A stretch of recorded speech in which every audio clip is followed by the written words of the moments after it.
आज जाऊँ मयूरभंज प्रसिद्ध किचकेश्वरी मंदिर। चलतु आपण मानक भी आज किचकेश्वरी मंदिर भलसे बुले देखईदेबू। चलत देखा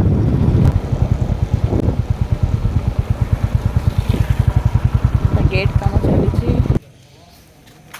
यहाँ हूँ मंदिर एंट्री पॉइंट। ये गेट काम चली एपर्यंत सरीनी। दी साइड मंदिर भितर गला बहुत सारा दुकान अच्छी, भोग सामग्री दुकान अच्छी, आ विभिन्न प्रकार भी दुकान अच्छी।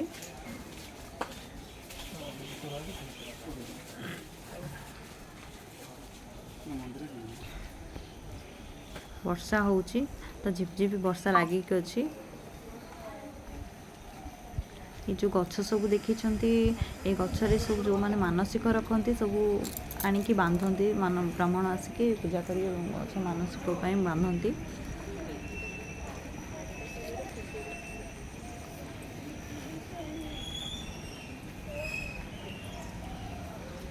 बहुत परिवेशटा देखा बहुत बढ़िया। यहाँ गोटे पिकनिक स्पॉट।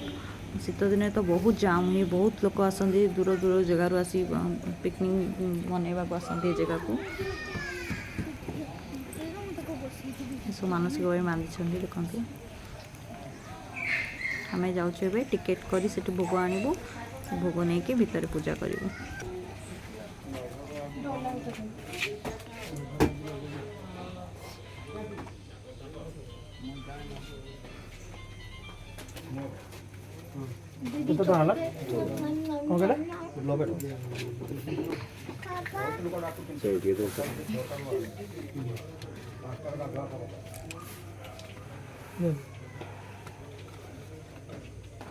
मीठा मीठा चटनी।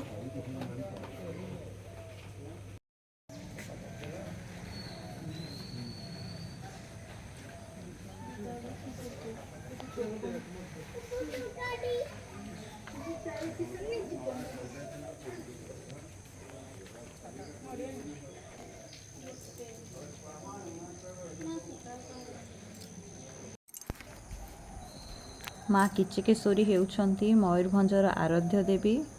महाभारत समय जो राजा खिचक थिले तांको आराध्य देवी थिले किचकेश्वरी। आ तांको नाम अनुसार माँ को नाम किचकेश्वरी होईछि। एठिकी जी जो उद्देश्य नहीं कि आसी थाए ताहा निश्चित पूरण होई थाए बोली धारणा अछि। मंडा पूजा हेउछि माँ को प्रत्यक्ष फल। यही पूजाटी प्रत्येक दिन होई पारे। यही पूजा करने को हेले अखिया उपास, स्नान, शौच होई आसवाक पड़ी थाए। सज लुगा भी पिंधिकी आसवाक होता है। यही मंदिर दी साइड पार्क बनाई। आमे आपण को माँ को फोटोग्राफी कि माँ को पाखे वीडियो देखई पारिबनी, फोन अलाउ नहीं।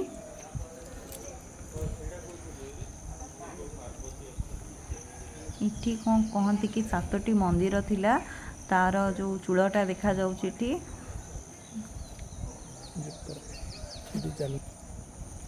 चलतु से देखा महाभारत समय रे पंचु पांडव माने ये आसिक रही।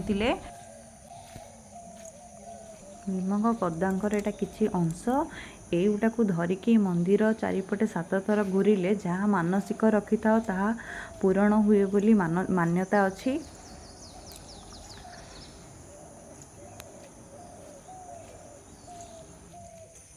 एठी गोटे बहु पुरातन म्यूजियम रही। शुणा मिले कि ए म्यूजियमटा होछि आम ओडिशार प्रथम म्यूजियम।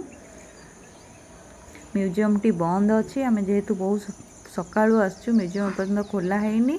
ता भितर को भी मोबाइल अलाउ नहीं। तो आपण माने बाहर देखंतु। आपण माने भी ए जगह को आसी थरे बुलिकी जाआंतु। माँ को दर्शन कला परे आपन को बहुत आनंद लागिबो। तापरे जहाँ भी मानसिक नहीं कि आसीबे सेटा निश्चित पूरण होबा बोली कहते समस्ते।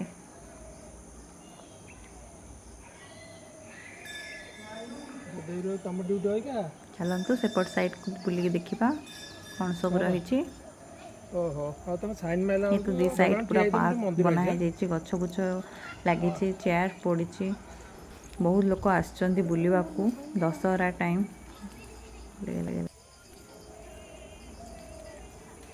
एठी गोटे चिल्ड्रेन पार्क भी रही। पिला माने खेलिया ପାଇଁ ଭଲ पार्क भी अच्छी।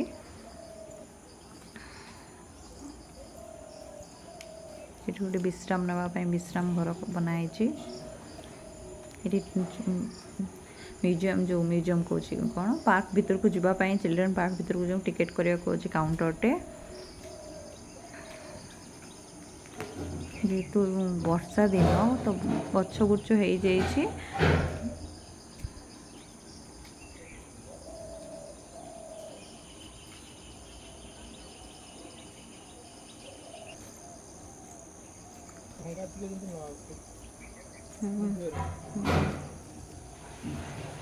ये गोटे शिव पार्वती स्टैच्यू बनाई। बहुत सुंदर लगुच परिवेश। यही मंदिरटी संपूर्ण कला मुगुनी पत्थर निर्मित। ब्लैक ग्रानाइट पत्थर सारा पृथ्वी रे विरल। यह केवल खिचिंगर केसना ग्राम रे ए पत्थरटी मिलता है देखा।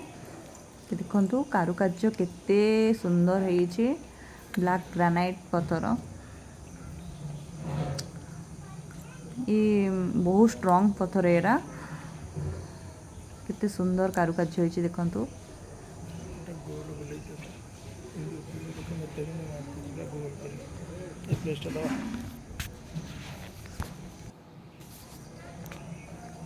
मु जाइकी दर्शन कली मते बहुत भल लागिला। आपण माने भी ये जगह को आसंतु थरे बुलिकी जाआंतु आपण मन को बहुत भल लागिवो। समय मिलले जेबे फांका पाउछंती आसंतु ये जगह मयूरभंज को। मयूरभंज को आसिला माने तो किचकेश्वरी मंदिर निश्चय बुलंतु। आठू भल जगह आपण मन को कोठी मिलिबो नाही तो निश्चय आसिक बुलिकी जाआंतु केबे।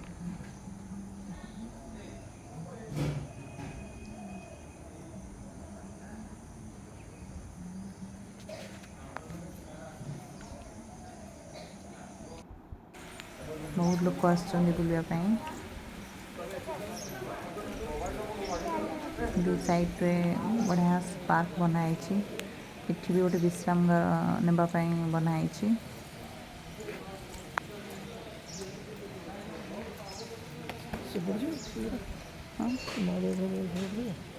बसवाई दी साइड रे भी बनाई लोक मैंने बस पड़े तुम ड्यूटी भी अच्छी।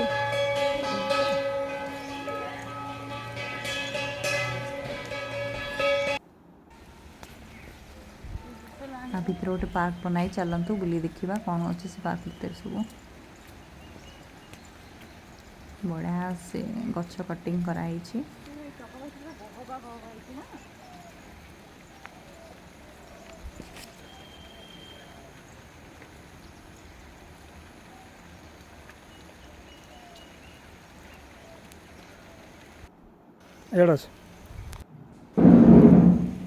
पार्क फोटो उठा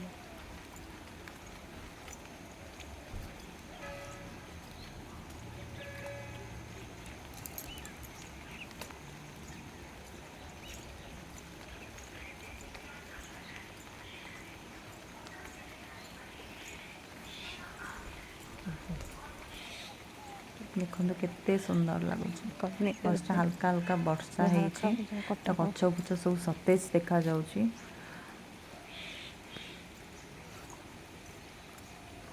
ग्रीन ग्रीन सब आड़े देखा जाउची।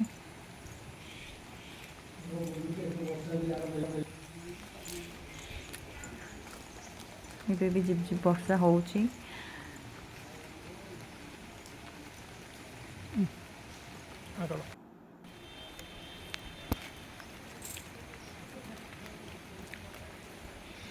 वर्षा पानी पड़ू बुलिलु बहुत मजा लगिला।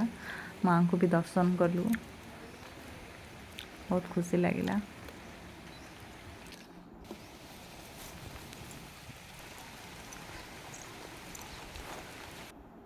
देखु बाटे आसला टाइम देख जेहेतु वर्षा है गोटे गेंडा देखु केमती चलुची केवे देखी नथिली। देखो ये सब कौन कौन बिक्री है आपको बुले देखुँ। देखो पूरा यात्रा टाइप यात्रा सब जमी मेला पड़े जमी सब जिन मिले ये सब बेले सेमती मिलते हैं। खास कर कला मुगुनी पत्थर से खुदित सब मूर्ति दीप सब जिन मिले। ପିତ୍ତଳ ଜିନିଷ ବି ମିଳେ, ଠାକୁରଙ୍କ ଫଟୋ ସେ ସବୁ ମିଳେ। କିଛି କଳା ମୁଗୁନି ପତ୍ରରେ ବନା ହେଇଛି ସବୁ ଠାକୁରଙ୍କ ମୂର୍ତ୍ତି, ଗିନା, ହେମଦସ୍ତା, ସବୁ ଟିକେ ଟିକେ ସବୁ ଜିନିଷ।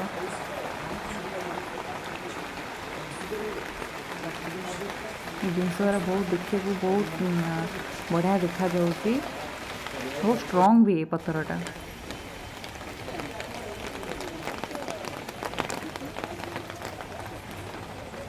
ଦେଖନ୍ତୁ ସବୁ ଏଇ ଚୁଡ଼ି,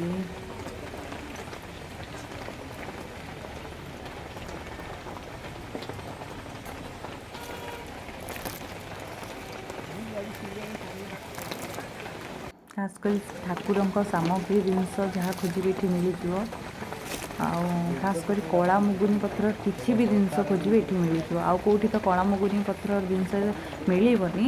ଏଇ ମୟୂରଭଞ୍ଜର ଏଇ ସୁକ୍ରୁଳିର କେଶନା ଗ୍ରାମରେ ବହୁତ କିଛି ବ୍ଲାକ୍ ଗ୍ରାନାଇଟ୍ର ପଥର ଜିନିଷ ମିଳେ।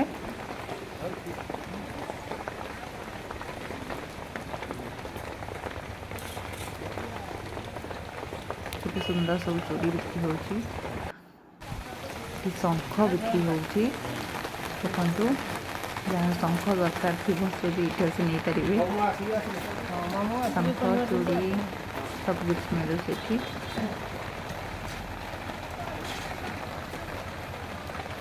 କଉଡ଼ି। ଆମେ ଏବେ ଫେରିଲୁ। ଆପଣମାନେ ମଧ୍ୟ ଆପଣ ପରିବାର ଲୋକମାନଙ୍କୁ ନେଇକି ଥରେ ଏଠିକି ଆସନ୍ତୁ, ବୁଲି ଯାଆନ୍ତୁ। ଆଉ ଏମିତି ମୋର ଭିଡ଼ିଓ ଦେଖିବା ପାଇଁ ମୋ ଚ୍ୟାନେଲଟିକୁ ସବସ୍କ୍ରାଇବ୍ କରନ୍ତୁ।